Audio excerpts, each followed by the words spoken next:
شروع اللہ کے نام سے جو بڑا مہربان نہایت رحم والا ہے۔ اور ہم نے موسیٰ کو اپنی نشانیاں اور دلیل روشن دے کر بھیجا، یعنی فرعون اور اس کے سرداروں کی طرف، تو وہ فرعون ہی کے حکم پر چلے، اور فرعون کا حکم درست نہیں تھا۔ وہ قیامت کے دن اپنی قوم کے آگے آگے چلے گا اور ان کو دوزخ میں جا اتارے گا، اور جس مقام پر وہ اتارے جائیں گے وہ برا ہے۔ اور اس جہان میں بھی لعنت ان کے پیچھے لگا دی گئی، اور قیامت کے دن بھی پیچھے لگی رہے گی۔ جو انعام ان کو ملا ہے برا ہے۔ یہ پرانی بستیوں کے تھوڑے سے حالات ہیں جو ہم تم سے بیان کرتے ہیں، ان میں سے بعض تو باقی ہیں اور بعض کا تہس نہس ہو گیا۔ اور ہم نے ان لوگوں پر ظلم نہیں کیا بلکہ انہوں نے خود اپنے اوپر ظلم کیا۔ غرض جب تمہارے پروردگار کا حکم آ پہنچا تو جن معبودوں کو وہ خدا کے سوا پکارا کرتے تھے وہ ان کے کچھ بھی کام نہ آئے، اور تباہ کرنے کے سوا ان کے حق میں اور کچھ نہ کر سکے۔ اور تمہارا پروردگار جب نافرمان بستیوں کو پکڑا کرتا ہے تو اس کی پکڑ اسی طرح کی ہوتی ہے، بے شک اس کی پکڑ دکھ دینے والی اور سخت ہے۔ ان قصوں میں اس شخص کے لیے جو عذاب آخرت سے ڈرے عبرت ہے۔ یہ وہ دن ہوگا جس میں سب اکٹھے کیے جائیں گے، اور یہی وہ دن ہوگا جس میں سب خدا کے روبرو حاضر کیے جائیں گے، اور ہم اس کے لانے میں ایک وقت معین تک تاخیر کر رہے ہیں۔ جس روز وہ آ جائے گا تو کوئی متنفس خدا کے حکم کے بغیر بول بھی نہیں سکے گا۔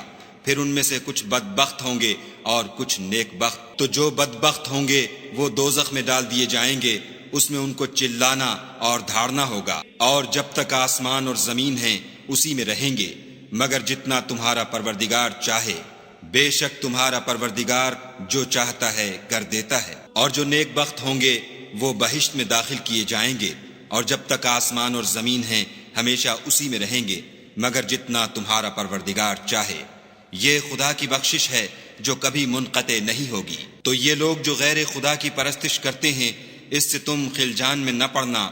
یہ اسی طرح پرستش کرتے ہیں جس طرح پہلے سے ان کے باپ دادا پرستش کرتے آئے ہیں، اور ہم ان کو ان کا حصہ پورا پورا بلا کم و کاست دینے والے ہیں۔ اور ہم نے موسیٰ کو کتاب دی تو اس میں اختلاف کیا گیا، اور اگر تمہارے پروردگار کی طرف سے ایک بات پہلے نہ ہو چکی ہوتی تو ان میں فیصلہ کر دیا جاتا، اور وہ تو اس سے قوی شبہ میں پڑے ہوئے ہیں۔ اور تمہارا پروردگار ان سب کو قیامت کے دن ان کے اعمال کا پورا پورا بدلہ دے گا، بے شک جو عمل یہ کرتے ہیں وہ اس سے واقف ہے۔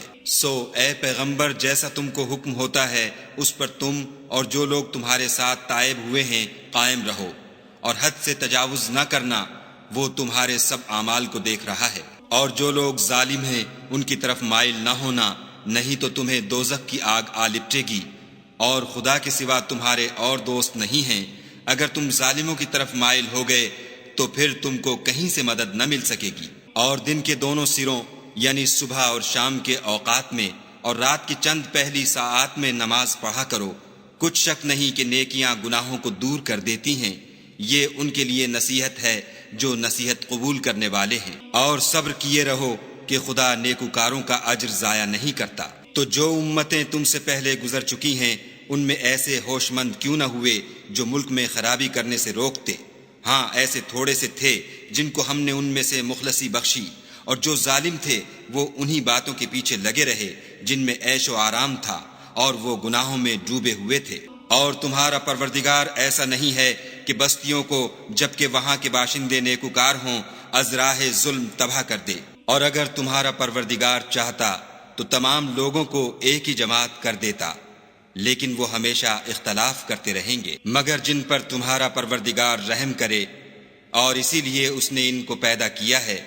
اور تمہارے پروردگار کا قول پورا ہو گیا کہ میں دوزخ کو جنوں اور انسانوں سب سے بھر دوں گا۔ اے محمد صلی اللہ علیہ وآلہ وسلم اور پیغمبروں کے وہ سب حالات جو ہم تم سے بیان کرتے ہیں ان سے ہم تمہارے دل کو قائم رکھتے ہیں، اور ان قصص میں تمہارے پاس حق پہنچ گیا، اور یہ مومنوں کے لیے نصیحت اور عبرت ہے۔